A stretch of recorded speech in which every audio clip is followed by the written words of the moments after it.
ఓం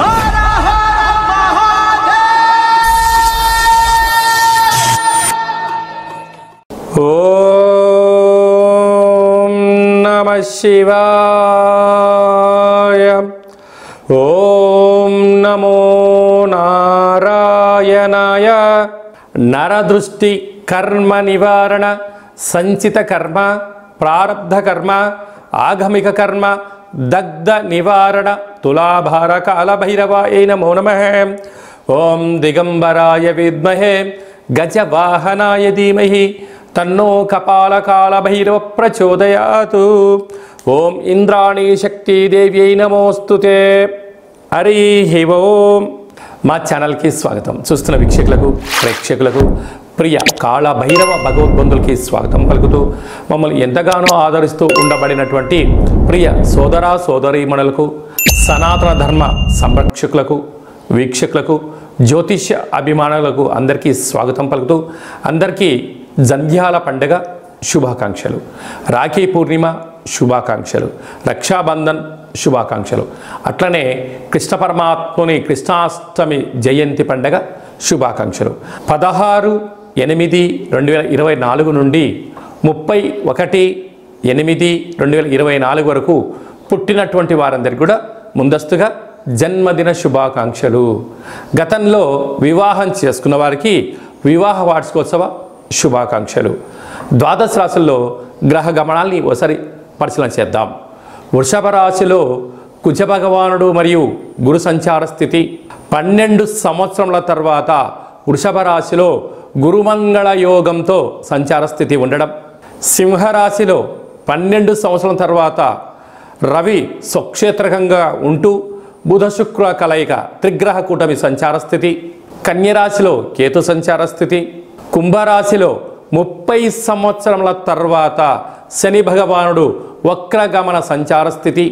మీనరాశిలో రాహు సంచార స్థితితో ద్వాదశ రాశుల్లో గ్రహ గమనాలు ఈ విధంగా ఉన్నాయి. మీనరాశి వారికి గురుమంగళ యోగం ఉన్నప్పుడు ఎలాంటి అదృష్టం కలుగుతుందో ఈ వీడియోలో సవివరంగా సంపూర్ణంగా తెలుసుకుందాం. మీనరాశిలో ఏ నక్షత్రాలు వస్తాయనగా పూర్వాభాద్ర నక్షత్రంలోని చివరి పదం 4వ పాదము, ఉత్తరాభాద్ర నక్షత్రంలోని 4 పాదాలు, రేవతి నక్షత్రంలోని 4 పాదాలు కలిపితే మీనరాశి. చాలామందికి పుట్టినటువంటి కాల సమయంలో డేటా ఆఫ్ బర్త్లో లేనటువంటి కారణం వలన పేరు యొక్క మొదటి అక్షరాన్ని అనుసరిస్తూ రాశిని తెలుసుకునే ప్రయత్నం చేద్దాం. ది, దుమ్, షం, ఝా, దా, దే, దో, చా, చి అక్షరాల వారందరూ మీనరాశి జాతకులే.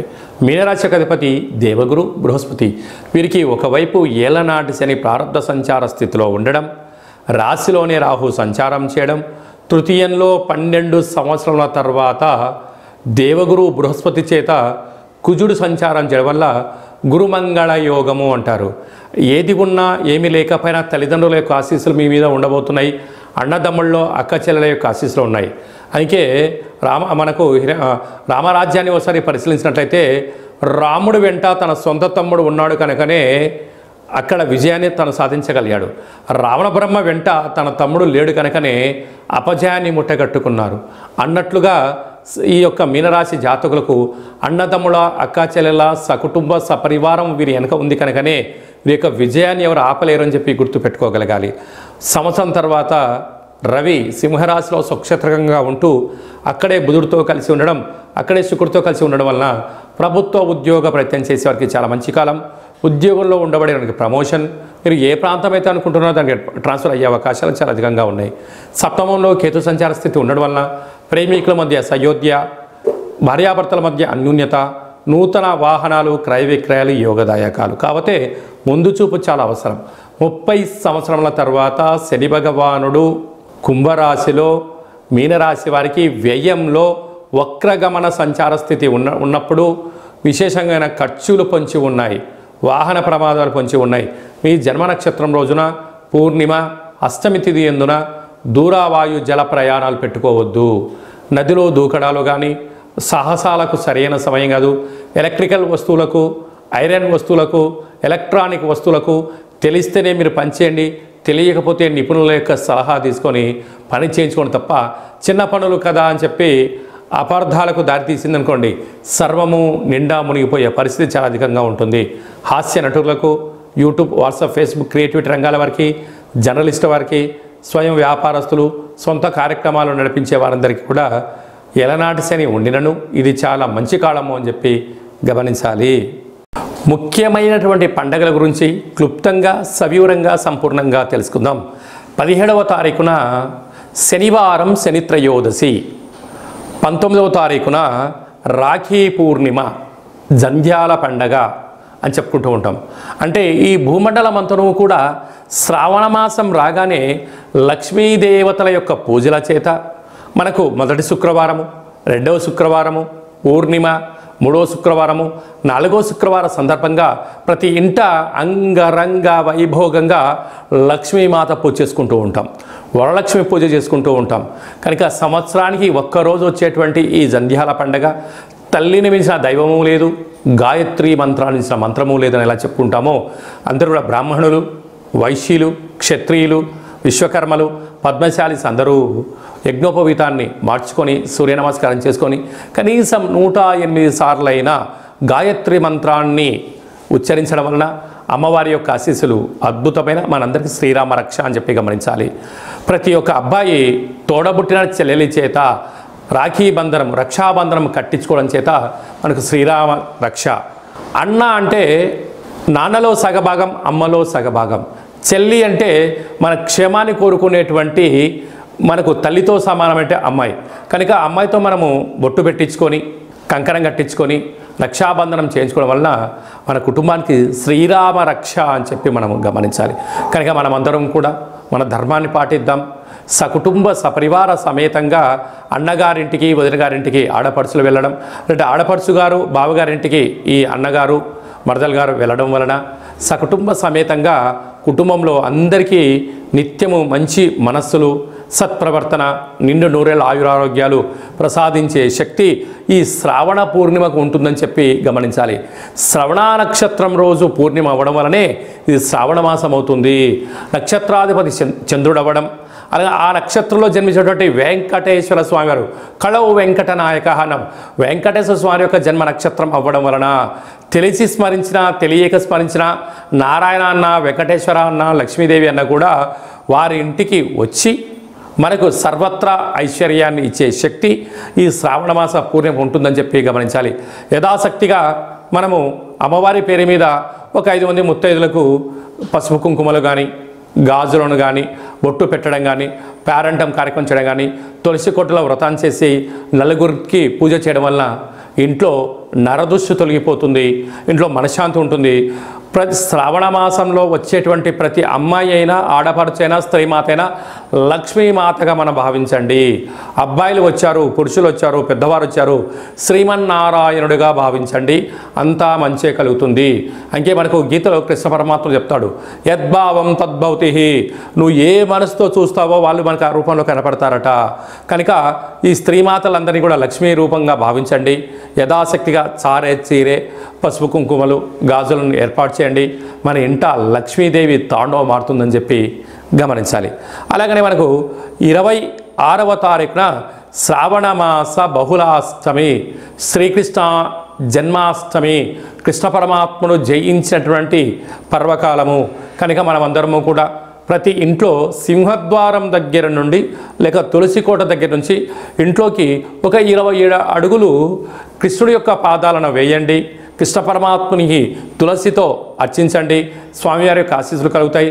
ఆ రోజు కృష్ణ పరమాత్ముని యొక్క అష్టకాన్ని వినడం, గోకులాష్టమి ఎంత పెద్ద పండుగనో మనం అందరికీ తెలుసు. అలాగా చక్కెర పొంగలని పాయసంతో ఉన్న పదార్థాన్ని నైవేద్యం పెట్టడం, వెన్న ముద్దను ఏర్పాటు చేయడం, మన యొక్క అబ్బాయిలకు కానీ అమ్మాయిలకు కానీ చిన్నపిల్లలకు కృష్ణుడి యొక్క అలంకరణ చేసి దైవం మానుష రూపేణ అంటే చిన్నపిల్లలు దైవంతో సమానం అని చెప్పి మనం గమనిస్తూ ఉంటాం. వాళ్ళకి అలాంటి అలంకరణ చేసి వారికి సంపూర్ణమైన తృప్తికరమైన ఆహారం పెట్టడం వల్ల కృష్ణ పరమాత్ముడే మన ఇంటికి వచ్చాడా అన్నట్టు కళ ఉంటుందని చెప్పి గమనించాలి. కనుక మనమందరం కూడా భగవంతుణ్ణి సేవ చేద్దాం. కష్టాలు రాకుండా ఉండేదానికన్నా ఎంతటి కష్టం వచ్చినా దాన్ని అధిగమించే ధైర్యాన్ని ప్రసాదించమని భగవంతుని కోరుకుందాం. అలాగనే శ్రావణ మాసంలో కపాల కాళ భైరవ స్వామి యొక్క పూజ, స్మరణ, కూష్మాండ దీపము, సౌభాగ్య ముడుపు కట్టడం వలన మనకు అద్భుతమైనటువంటి కాలాన్ని శాసింపజేసే శక్తి కాలభైరవుడికి ఉంటుందని చెప్పి గమనించాలి. కనుక వీలైతే ఇంట్లో చేసుకోండి, కుదరలేదు ఈ కేంద్రమును సంప్రదించినట్లయితే మన యొక్క దేవాలయంలో శుద్ధాష్టమి, బహుళాష్టమి, పూర్ణిమ, అమావాస్య సందర్భంగా కాళభైరవ స్వామి వారికి అభిషేకము, అర్చన, హోమము, కూష్మాండ దీపము, సౌభాగ్య ముడుపు కట్టడం జరుగుతుంది. కనుక మనం అందరము కూడా పూజలో పాల్గొందాం. పూజ కార్యక్రమం అంతా కూడా మీకు వాట్సాప్ కాల్ ద్వారా ప్రత్యక్ష ప్రసారాన్ని కూడా చూపించడం జరుగుతుంది, గమనించగలగాలి. అలాగనే మనకు 31వ తారీఖున శనివారం, శని త్రయోదశి, పుష్యమి నక్షత్రం. 17వ తారీఖున 31వ తారీఖున శనివారం రోజు శని త్రయోదశి సంచారంలో ఉంది. అనగా పుష్యమి నక్షత్రము కర్కాటక రాశి, అష్టమ స్థాన శని సంచార స్థితి. అనురాధ నక్షత్రము వృశ్చిక రాశి, అర్ధాష్టమ శని. ఉత్తరాభాద్ర నక్షత్రము మీనరాశికి ఏలనాటి శని. అంటే ఈ 3 రాసుల వారు, ఈ నక్షత్రాల వారు తప్పకుండా వారు ఎంత బరువు అయితే ఉంటారో అంత బరువు కలిగినటువంటి ఉప్పును తులాభారంగా చేసుకొని ఆ ఉప్పునంతా కూడా నీటిలో పోసి తులాభారం చేసినటువంటి నీటితో, ఉప్పుతో శివుడికి పాశుపత ఆయుష్య రుద్రహోమం చేసుకోవడము అద్భుతమైన యోగము అని చెప్పి గమనించాలి. అలాగనే మనకు వెదరు కర్రలు ఉంటాయి, వెదరు కర్రలను కూడా తులాభారం చేసుకొని హోమంలో వేయడం. అలాగనే మరొక స్వరూపము శని స్వరూపము బొగ్గులు. ఆ బొగ్గులను కూడా తులాభారం చేసుకొని హోమంలో పొయ్యడం వలన, అంటే సమర్పించడం వలన, అంటే కష్టాలు దగ్ధమైపోతాయి, మృత్యు దోషాలు తొలగిపోతాయి, అపమృత్యు దోషాలు తొలగిపోతాయని చెప్పి గమనించాలి. అంటే భగవంతుడికి ఆ యొక్క శనైశ్వర స్వామి వారికి తైలాభిషేకమన్నా, లేకపోతే ఆ నూనెను తులాభారం చేసుకొని హోమంలో వేయడం కానీ, దీపాన్ని వెలిగించడం కానీ, ఉప్పును తులాభారం చేసుకొని నీటిలో పోసి శివుడికి రుద్రాభిషేకం చేయడం కానీ, ఆ వెతరు కర్రలతో తులాభారం చేసి హోమంలో వేయడం కానీ, ఈ బొగ్గులను అంటే కష్టకాలంలో ఉన్నప్పుడు ఆ వ్యక్తి పిచ్చోడిలాగా ఇబ్బందిగానే పడుతూ ఉంటాడు. అలాంటి బొగ్గులను తులాభారం చేసి హోమంలో వేయడం వలన కష్టాలకు ఫుల్ స్టాప్ చెప్పి ఐశ్వర్యానికి స్వాగతం పలుకుతారని చెప్పి గమనించాలి. ఒక్క చిన్న విధి విధానాన్ని మీ యొక్క ప్రాంతంలో ఉండబడినటువంటి శివాలయంలో వెళ్ళి ఈ కార్యక్రమాన్ని చేసుకునే ప్రయత్నం చేయండి. ఈ యొక్క 3 నక్షత్రాలు, శని నక్షత్రాలు శని ప్రభావ సంచార స్థితితో దోషంలో ఉన్నాయని చెప్పి గమనించాలి. అలా కుదరకపోతే ఈ కింది నెంబర్ సంప్రదించినట్లయితే మీకంతను కూడా ఈ కార్యక్రమాన్నంతా కూడా మీరు వస్తే మిమ్మల్ని కూర్చోబెట్టి తులాభారం చేయించి హోమంలో ఈ కార్యక్రమాలని పదార్థాలను సమర్పించడం జరుగుతుంది. రాలేనటువంటి వారికి వాట్సాప్ కాల్, వీడియో కాల్ ద్వారా తులాభారం చేయించి హోమం చేయించడం జరుగుతుంది. కనుక ఆసక్తి గల వారందరూ కూడా ఈ శనిని భగవంతుని యొక్క కృపా కటాక్ష వీక్షణ పొందడం కోసం ఒక చిరు ప్రయత్నంగా భావించండి. ఇంకనూ మనం విజయం సాధించగలగాలి అన్నట్లయితే ఈ యొక్క పాత్ర కంచు పాత్ర. ఈ యొక్క పాత్రలో మనకు 12 రాసులు అచ్చు వేయడం జరుగుతుంది. కనుక ఈ యొక్క పాత్రను ప్రతిరోజు మనం ఇంట్లో పూజా మందిరంలో పెట్టుకొని పూజ చేసిన తదనంతరము ఇలా ఒక్కసారి శబ్దం చేసినట్లయితే ఓం అనేటువంటి ఓంకార శబ్దం రావడం జరుగుతుంటుంది. ఈ యొక్క శబ్దాన్ని ఒకసారి చూడండి.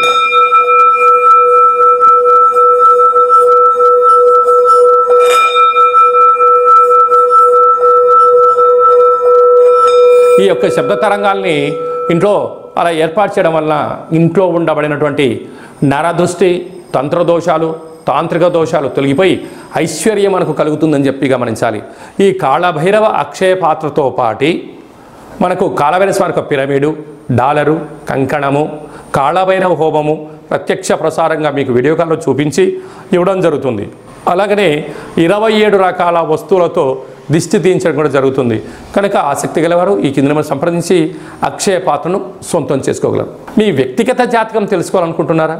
మీ పేరు, పుట్టినటువంటి కాల సమయంలో తేదీ, నెల, సంవత్సరం, సమయం రాసి మీరు వాట్సాప్లో పంపించగలిగినట్లయితే 100 సంవత్సరాల జాతకాన్ని సంపూర్ణంగా సవివరంగా అచ్చ తెలుగులో రాసి పంపించడం జరుగుతుంది. మీరు పుట్టినప్పుడు గ్రహ గమనాలు ఎలా ఉన్నాయి, ప్రస్తుత కాలమాన ప్రకారంగా ఎలా ఉంటున్నాయి, భవిష్యత్తులో ఎలా ఉండబోతున్నాయో సవివరంగా కూడా మీకు తెలియజేయడం జరుగుతుంది. అలాగనే చాలామందికి డేటా బర్త్లు లేనటువంటి వారికి మీ పేరు యొక్క మొదటి అక్షరాన్ని అనుసరిస్తూ ఆ రాశిని తెలియచేస్తూ రాశికి ఉండబడిన గ్రహ గమనాలను తెలియచేస్తూ కాళభైరవ ఉపాసన చేత రమణ శాస్త్రం ద్వారా భూత భవిష్యత్ వర్తమానాన్ని తెలియజేయడం జరుగుతుంది. కనుక ఆసక్తి గలవారు ఈ కింది నెంబర్ని వాట్సాప్ కాల్ ద్వారా కానీ ఆన్లైన్ ద్వారా కానీ ప్రత్యక్ష ప్రసారంగా కానీ సంప్రదించి జ్యోతిష్య వివరాలు తెలుసుకొని జాతకంలో ఉండబడినటువంటి యోగాలను తెలుసుకొని ఆటంకాలను తొలగించుకొని జీవితంలో అద్భుతమైన బంగారు భవిష్యత్తుకు అందరికీ ప్రసాదించాలని మనసారా కోరుకుంటూ ఆశీర్వచనం. అలాగనే మీ అబ్బాయికి కానీ అమ్మాయికి కానీ ఎంత ప్రయత్నం చేసినా వివాహం అవ్వడం లేదా, జాతకంలో ఎలాంటి యోగాలు ఉన్నాయి, జాతకంలో ఎలాంటి ఇబ్బందులు ఉన్నాయో తెలుసుకుందాం. వచ్చేటువంటి జాతకానికి మన అబ్బాయికి మన అమ్మాయి జాతకంలో వారిద్దరి కలిపిన గణాలు గుణాలు పాదాలు ఎలా ఉంటున్నాయో సవివరంగా తెలియచేస్తూ వివాహ తదనంతరం వారికి ఎన్ని యోగాలు ఉన్నాయి, ఎలాంటి సంతాన యోగం ఉంది, ఎలాంటి వ్యాపార యోగాలు ఉన్నాయి కూడా మనం ముందుగానే తెలుసుకునే ప్రయత్నం చేద్దాం. గతంలో వివాహమైన దంపతులు తరచుగా గొడవ పడుతున్నారా? ఎంత చెప్పినా తల్లిదండ్రులు చెప్పినా పిల్లలు వినే పరిస్థితి లేదా? ఏకో నారాయణ అనే పరిస్థితి ఉంటుందా? కనుక భార్యాభర్తలు ఎందుకు అలా అనుకుంటున్నారు? జాతకంలో దోషమా, గ్రహ సంచార స్థితిలో అనుకూలం లేకపోవడమా ఉంటుంది. కనుక వారిద్దరి యొక్క పేర్లను గోత్రనామాలను వారి యొక్క జాతకాలు పంపించినట్లయితే చూసి వాళ్ళిద్దరూ పార్వతీ పరమేశ్వరులు ఎలా కలిసి ఉంటున్నారో అలా కలిసి ఉండే ఆధ్యాత్మికమైన సలహా సూచన ఇవ్వడం జరుగుతుంది. కనుక మనం అందరం కూడా కష్టాలను తొలగించుకుందాం, ఐశ్వర్యానికి స్వాగతం పలుకుదాం. అందరికీ మరొక్కసారి కాళభైరవ స్వామి యొక్క ఆశీస్సులు, శుభాకాంక్షలు. అందరికీ శుభం, జయం, లాభం జరగాలని కోరుకుంటూ ఆశీర్వచనం. ఓం శతమానం భవతి శతాయు పురుష సతేంద్రియ ఆయుష్యేవేంద్రియే ప్రతిష్టతి ధనం ధాన్యం బహుపుత్రలాభం శత సంవత్సరం దీర్ఘమాయు సర్వే జనా సుఖినో భవంతు లోకా సమస్తా సుఖినో భవంతు. సర్వం శ్రీకృష్ణార్పణమస్తు. హరి ఓం. ఈ వీడియో మీకు నచ్చినట్టయితే లైక్ చేయండి, షేర్ చేయండి, మా ఛానల్ని సబ్స్క్రైబ్ చేసుకోండి. అందరికన్నా మీ వ్యక్తిగత జాతకాన్ని మీరు ముందే తెలుసుకోవాలనుకుంటున్నారా? అందరికన్నా విజయ పరంపర మీ ఒక్కరికే కావాలనుకుంటున్నారా? అందరికన్నా ఐశ్వర్యాన్ని ఆనందాన్ని సంపాదించేటువంటి ఆధ్యాత్మిక సలహాలు అందరికన్నా ముందే మీరు వినాలనుకుంటున్నారా? అయితే గంట సింబల్ ప్రెస్ చేయండి, అలానే బటన్ కూడా తెలియచేయండి.